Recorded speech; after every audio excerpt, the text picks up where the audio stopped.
Sam was gone. The voices overlapped. I couldn't identify which adult spoke each phrase, and I could not, in any way, answer.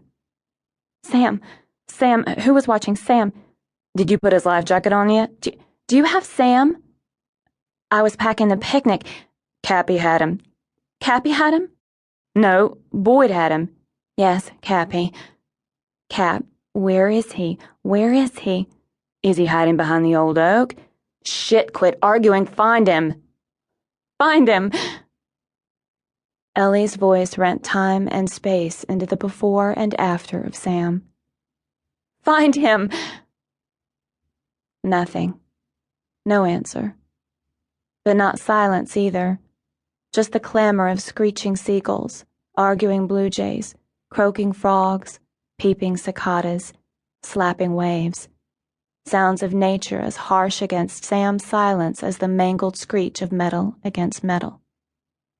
I turned to Boyd, who stared at me with his mouth open, as if unformed words were trapped in the same place as Sam's breath. I looked up to the top of the dead oak tree, to the screeching osprey in her nest.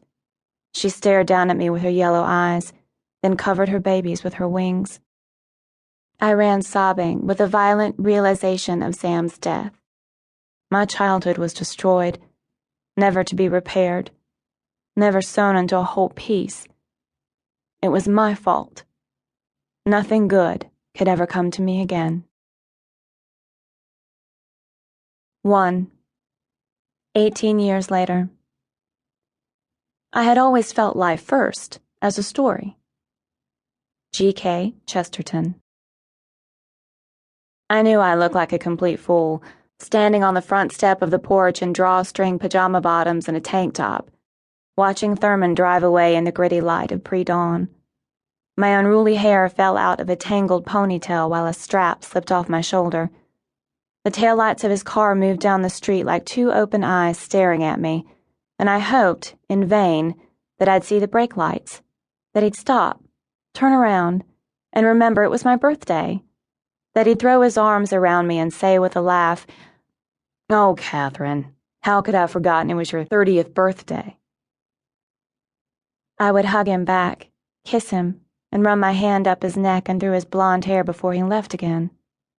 But of course, he didn't return to me. He was late for his trip to Alabama.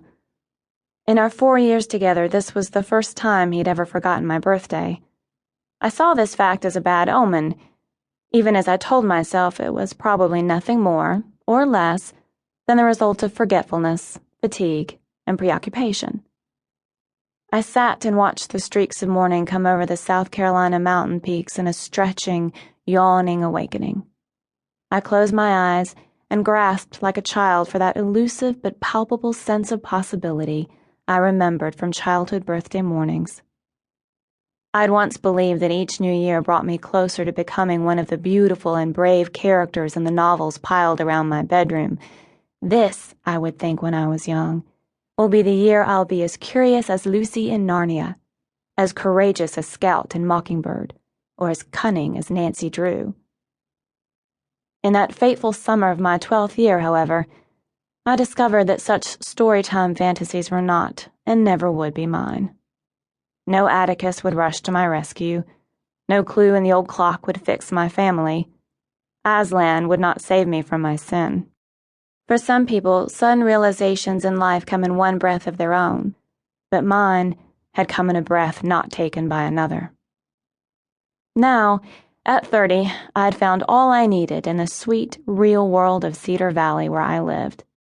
The mountain peaks forming a torn-edged horizon like a castle's crenellated walls, protecting me within a bowl of neatly laid-out streets lined with well-established homes and mature trees.